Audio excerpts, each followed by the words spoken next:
श्रवण पटे यतिवरा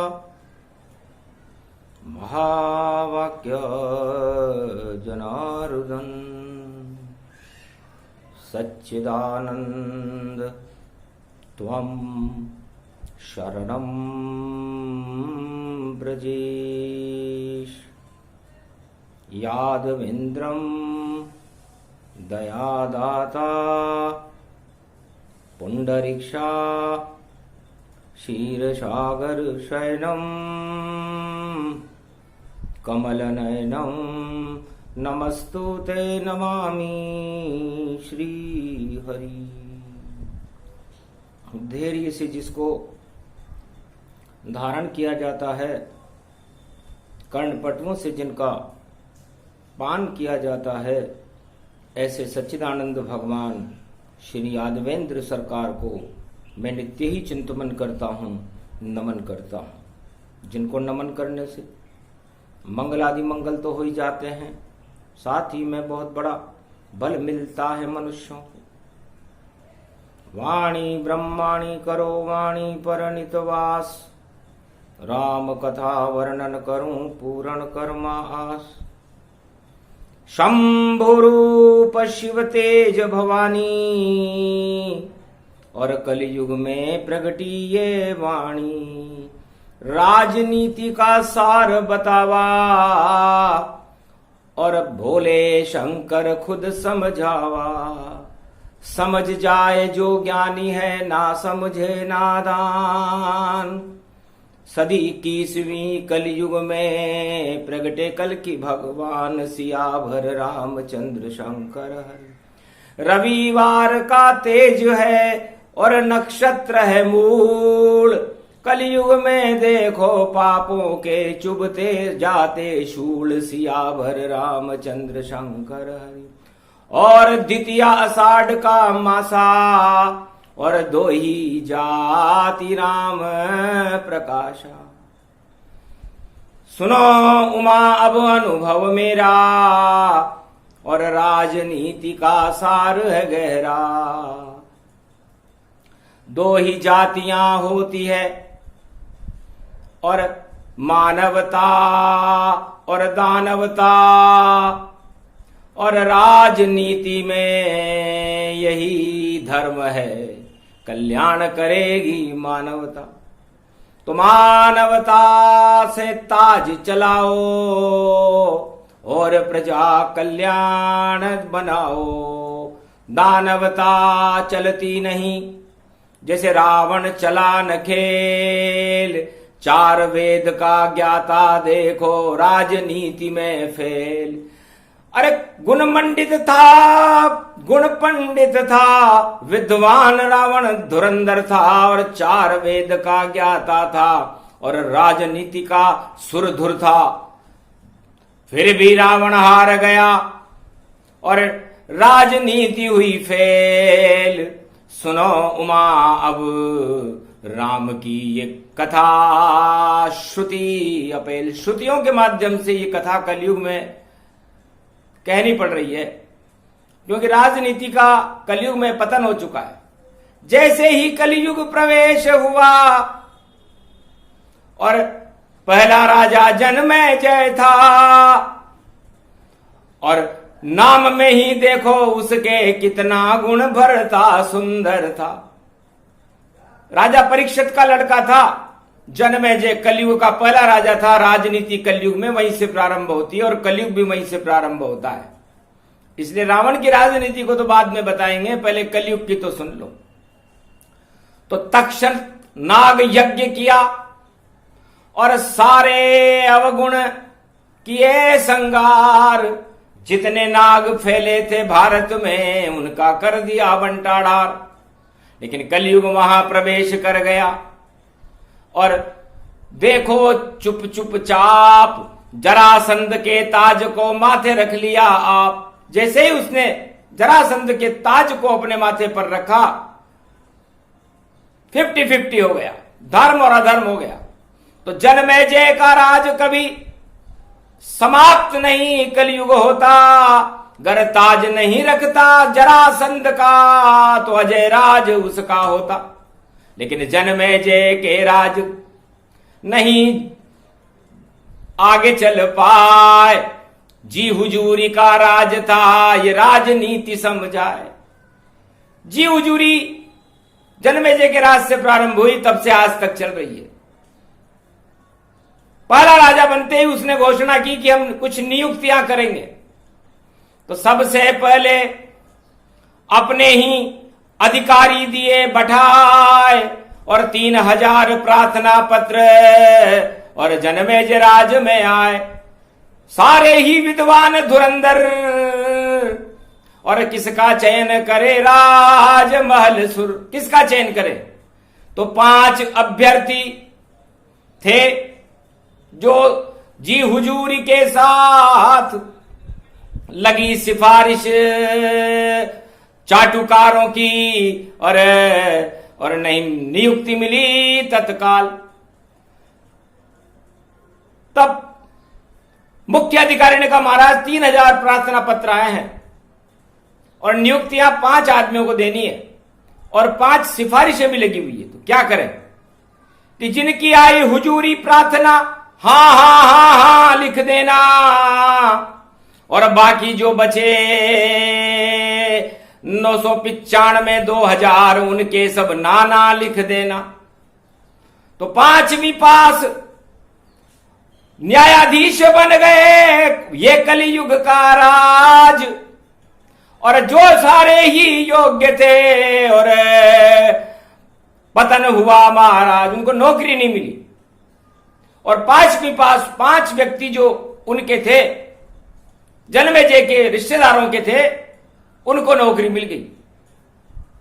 तो घोर अधर्म हुआ कलयुग में, ये राजनीति का सार। हाँ हाँ हाँ हाँ हाँ जी साहब करने वाले सब बन गए यहां सरकार। तब 5 न्यायाधीश जब नियुक्ति पर पहुंचे, न्याय के पद पर पहुंचे, तो न्याय ही होता है, सत्यमेव जयते। तब कहा, राजा का प्रसंज्ञान लिया, जनमेजय को न्यायालय में बुलाया है। ये सारी नियुक्तियां अवैध है राजा, और तुमने ये कैसा न्याय प्रगटाया है? अवैध घोषित करते हैं हम, और ये नियुक्ति सब बेकार। 5वीं पास यहां बन गए न्यायालय सरदार, इसलिए तुम्हें दंड देंगे। ऐसी सरकार चलाना न तुम, ऐसी सरकार चलाना न तुम, और त्याग पत्र हम देते हैं, अब हमको तो हरि गुणगान कराना तुम। और 5 त्याग पत्र दे करके जंगल चल गए भाई। कलयुग में बस वो 5 बचे जो परमेश्वर कहलाए, बाकी तो 99 हाँ में हाँ। और जनमेजय की रोज मिलाते थे, तो सब राजनीति चौपट होई, ये शंकर वाणी में बताते थे। तो कलयुग की राजनीति तो ऐसी होगी। और रावण की राजनीति कैसे डूबी? था धर्म धुरंधर गुण पंडित, चारों वेदों का ज्ञाता था, पर अधर्म नीति चलाता था, इस कारण डूब जाता था। ब्रह्मा के तप करने लगा और उठा लिया कैलाश, शिव जी से लंका ले गया और ब्रह्मा के गया पास। ब्रह्मा से कहा महाराज मेरे 10 मस्तिष्क हैं, तो मुझे सारे 10 दिशाओं में और पूरे त्रिलोक पर राज करने का आशीर्वाद दो, ऐसी राजनीति में चलाना चाहता हूं। तब ब्रह्मा जी ने कहा जो तू लंका लेकर के आया है रावण, तो तेरा संविधान ही गलत है, तुझे मैं ऐसे वरदान कैसे दूंगा? तेरे लंका के 4 दरवाजों पर अपना संविधान अंकित कर रखा है। पहले दरवाजे पे लिखा हुआ था लंका निश्चर निकर निवासा, राजनीति का सार है लंका। इससे बड़ा राजनीतिक आज तक संसार में कोई नहीं हुआ। तो राजनीति में जाने वाला व्यक्ति निश्चर जैसे कार्यक्रम करेगा, यह उसने लंका में पहले ही लिख दिया था, क्योंकि 4 वेद का ज्ञाता था। दूसरे दरवाजे पे लिखा हुआ था कि कोई भी राजनेता यहां कहां सज्जन करिवासा, सज्जन तो हो ही नहीं सकता जब तक अवगुण हो नहीं, नेता नहीं बन पाए। और लंका में ये सार लिखा था दरवाजे पे जाए, दूसरे दरवाजे पे लिखा हुआ था। और तीसरे दरवाजे पे लिखा हुआ था खल मंडली बसे दिन राती। इस राजनीति की लंका में सत्यवादी लोगों का क्या काम? यहां तो खल मंडली 1.25 लाख रावण के रिश्तेदार रहेंगे, क्योंकि रिश्तेदारों की राजनीति होती है, अपना ही दल होता है, अपना ही बल होता है, अपना ही छल होता है, अपना ही कल होता है। इसलिए 1.25 लाख मेरे हम यहां मिलाएंगे, जी हुजूर करेंगे। और चौथे दरवाजे पे लिखा हुआ था सखा धर्म निभे के ही भांति। तो राजनीति में धर्म का क्या काम? यहां तो अधर्म ही अधर्म होगा। तो ये तेरा संविधान है रावण, और मुझसे वरदान लेने तू आया है, और तू तो ब्राह्मण द्वारपाल है विष्णु का। और ये कैसा तेने राजनीति चक्र चलाया है? तो परम पवित्र तेरे 10 मस्तक हैं, और शिव को काट काट किए दान। पर तेरी इच्छा है राज करने की, तो मेरी कहना मान। तब रावण ने कहा आप मेरे ब्रह्मवेता हो, मेरे गुरु हो, मुझे वरदान तो आप ही दोगे। तो 11वां मस्तिष्क लगा ले तू रावण सरकार।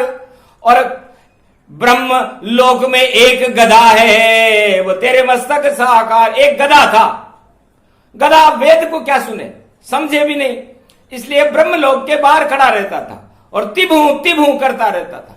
तो उसका मस्तक काट कर रावण दिया लगाए, और राजनीति का वह मस्तक बन गया 11वां मस्तक था।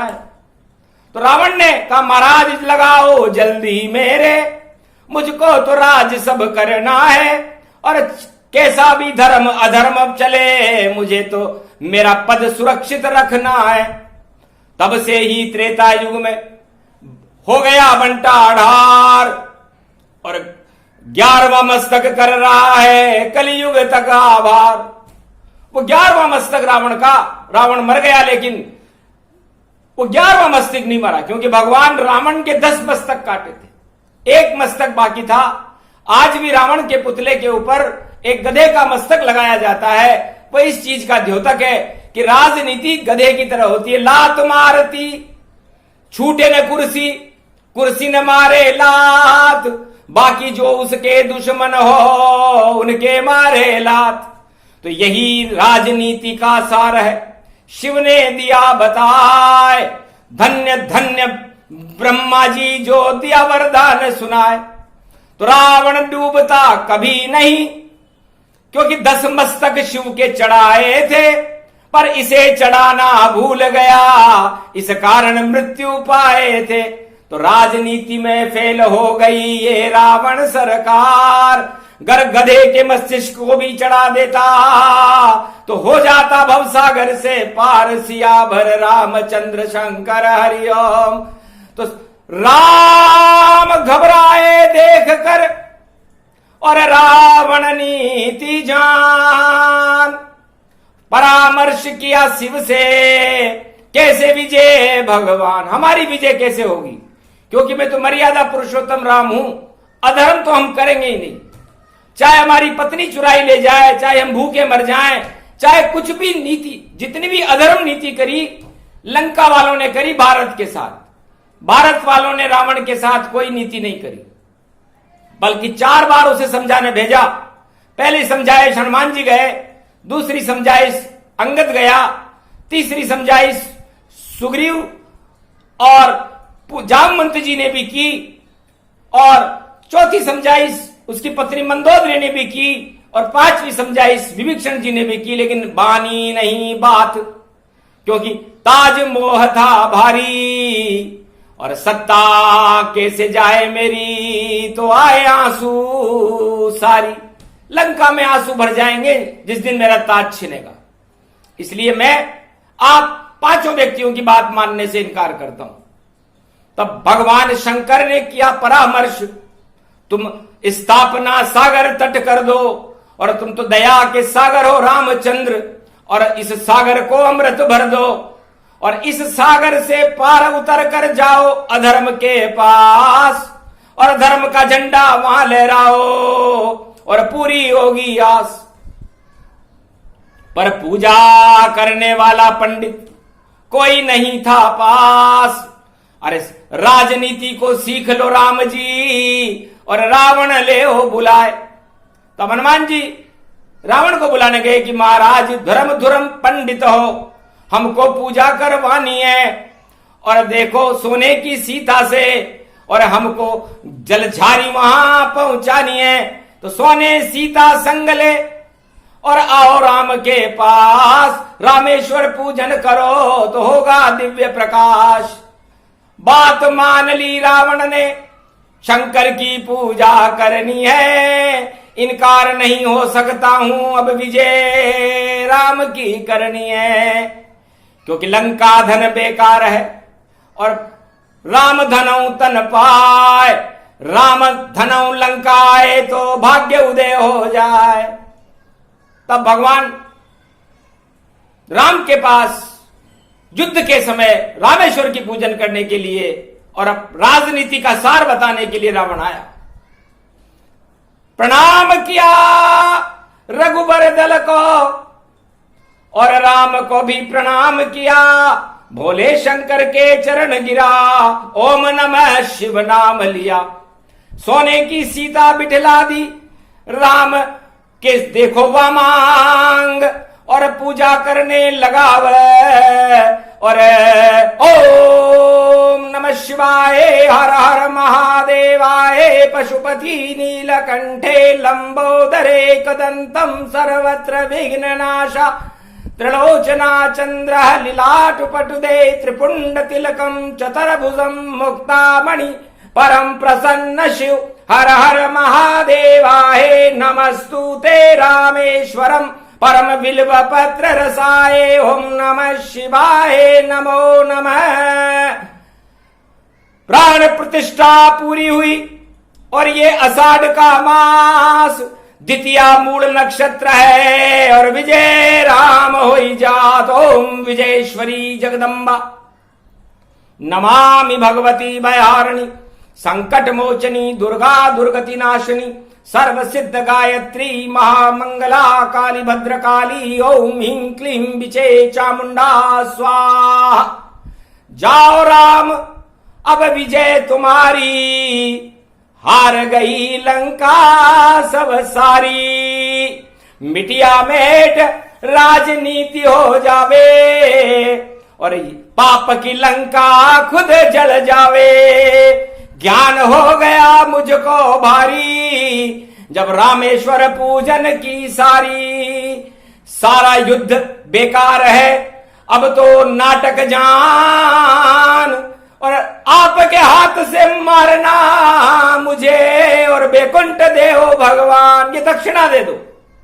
तब राम ने कहा बड़े चतुर हो रावण, हम तो राज करना ही नहीं चाहते क्योंकि राजनीति तो होती ही पतन का कारण है। राजनीति राज करने के लिए जो नीति रावण तुमने बनाई और लंका के 4 दरवाजों पर जो संविधान बनाया वो तो वैसे ही नष्ट हो जाएगा क्योंकि ये तो पाप की लंका है। तो सतयुग से कलयुग तक जितने भी राजा हुए, चाहे वो भारत में हो चाहे संसार में हो, सबने राज करने के लिए नीति बनाई है। इसे धर्म नीति नहीं कहते। इसलिए लेकर संकल्प राम ने रामेश्वर पर जल छोड़ा, मैं राजनीति करूंगा अयोध्या में नहीं, ये मैंने इससे मुख मोड़ा, धर्म नीति चलाऊंगा, होगा तब रामराज और भारत को जगत गुरु बनाऊंगा, बने त्रिलोक महाराज।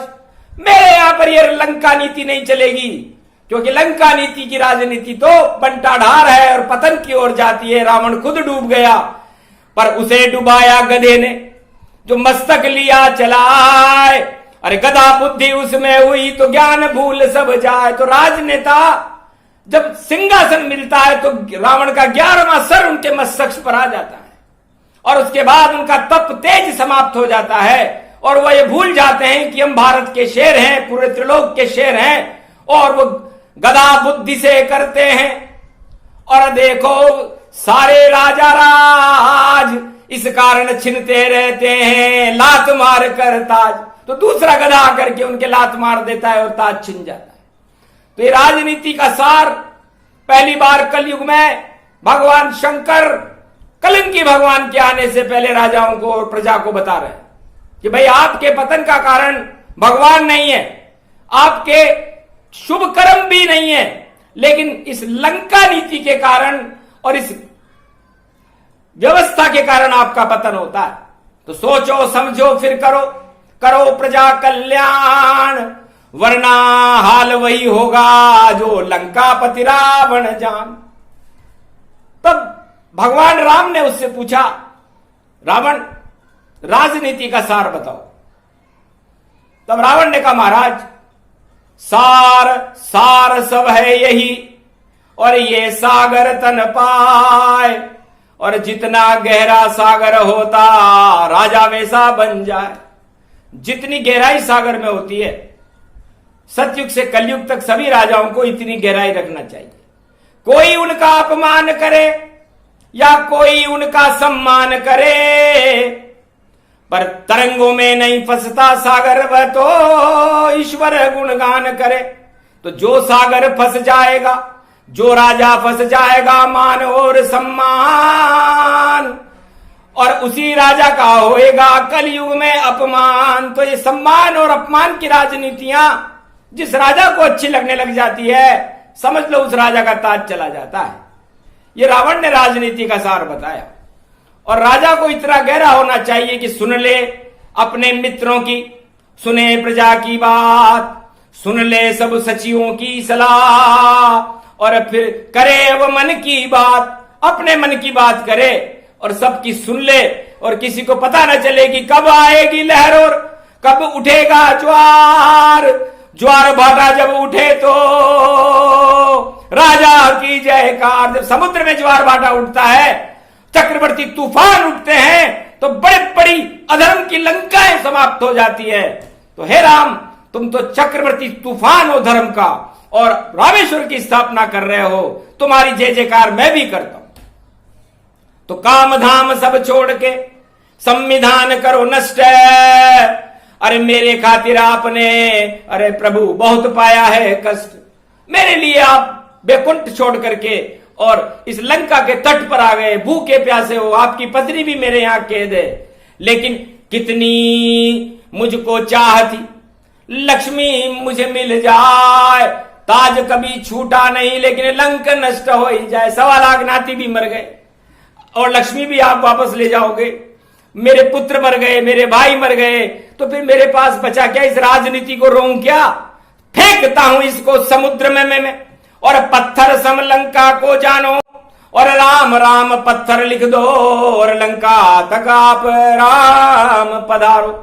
तो ये संकेत किया कि सागर पर बांध बनाने वाला मुझे चुनौती दे सकता, और वो मेरे सामने खड़ा हुआ, मैं उसकी विजय विजय कहता।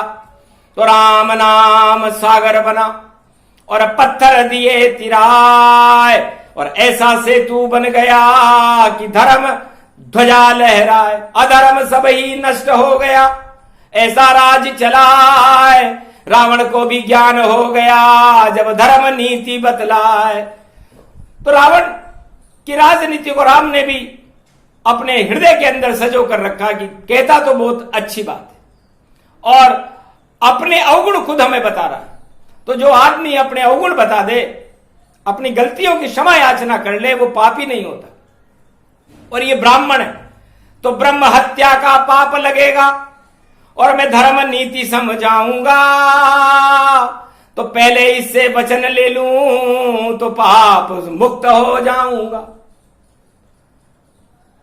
तब भगवान ने कहा एक आशीर्वाद और दो रावण, कि ब्रह्म श्राप लगे मुझे नहीं, तब मैं मारूं तो, अगर वचन तू दे मुझे तो मुक्ति तेरी होए। तो फंस गया रावण राजनीति का, और धर्म धुरंधर ज्ञाता था। महाराज वचन देता हूं मैं, और कुछ नहीं लेता जाता था। ब्रह्म श्राप नहीं लगे आपको, आप त्रिलोकीनाथ, मुक्ति मेरी कीजिए, मैं कहता सच्ची बात। तब सत्य पहली बार रावण की नाभि से निकला, असत्य गायब हो गया, और उसके बाद रावण और राम की जो युद्ध नीति थी वो तो नाटक थी। तो नाटक ही नाटक में देखो नाक कट गई रावण की, और 11वां मस्तक जो गधे का था, और देखो नहीं हट पाई रावण की। तो 10 मस्तक तो ज्ञान से और देखो हुए भरपूर, पर 11वां मस्तक गधे का और देखो लंक में दूर। आज भी लंका में सुरक्षित है वो 11वां मस्तिष्क, और सारे संसार के राजाओं पर भी सुरक्षित है, प्रजाओं पर भी सुरक्षित है। तब से पूरी गर्दभ नीति चल रही ये राजनीति का सार, और भोले ने बतला दिया सत्य रूप साकार, अक्षर अक्षर सत्य ये वाणी, और ये कलयुग की यही कहानी।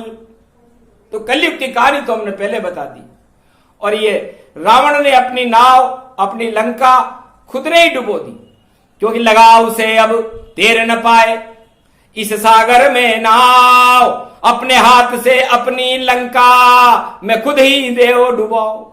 तो बड़े बड़े चक्रवर्ती सम्राटों ने अपनी लंका को खुद डुबोया, क्योंकि रावण से उन्होंने शिक्षा ली। तो हम सारे राजनीतिज्ञों को भगवान शंकर कलयुग में मार्गदर्शन करते हैं कि तुम अपनी पाप की लंकाओं को खुद डुबा दो, और धर्म की शक्ति को प्राकट्य करके धर्म ध्वजाओं को सारे संसार में लहराओ। तो राजनीति का भी कल्याण होगा, प्रजा का भी कल्याण होगा, और सारे संसार में ईश्वर की कृपा उन राजाओं पर हो जाएगी जो इस नीति को समझ करके अपने जीवन में इस राजनीतिक सूत्र को उतार लेंगे। स्वत्र राजनीतिम तज त्याज्यम, पाप त्याज्यम, ज्ञान त्याज्यम, अधर्म त्याज्यम, पर स्त्री त्याज्यम, धन धान्य लूट त्याज्यम, लक्ष्मी कपट त्याज्यम। तो जो कपट की लक्ष्मी को त्याग दे, कुर्सी का मोह त्याग दे, और अपने सब सारे छल पाखंड त्याग करके प्रजा का कल्याण करे, वही राजा कलयुग में अजर अमर विनाशी होगा, और वो भारत में 21वीं शताब्दी में कल की भगवान होंगे। सूक्ष्म सूक्ष्म कथा सुनाई, राजनीति की बात बताई, समझे सो विद्वान है, नहीं समझे सो विमूढ़। अरे उमा कथा है राम की, राम रहस्य अति गूढ़। ये प्रसंग जो भी सुने और करे राम कल्याण, मेरे भारत देश में आए कल की भगवान। जय श्री राम, जय श्री राम, जय श्री राम।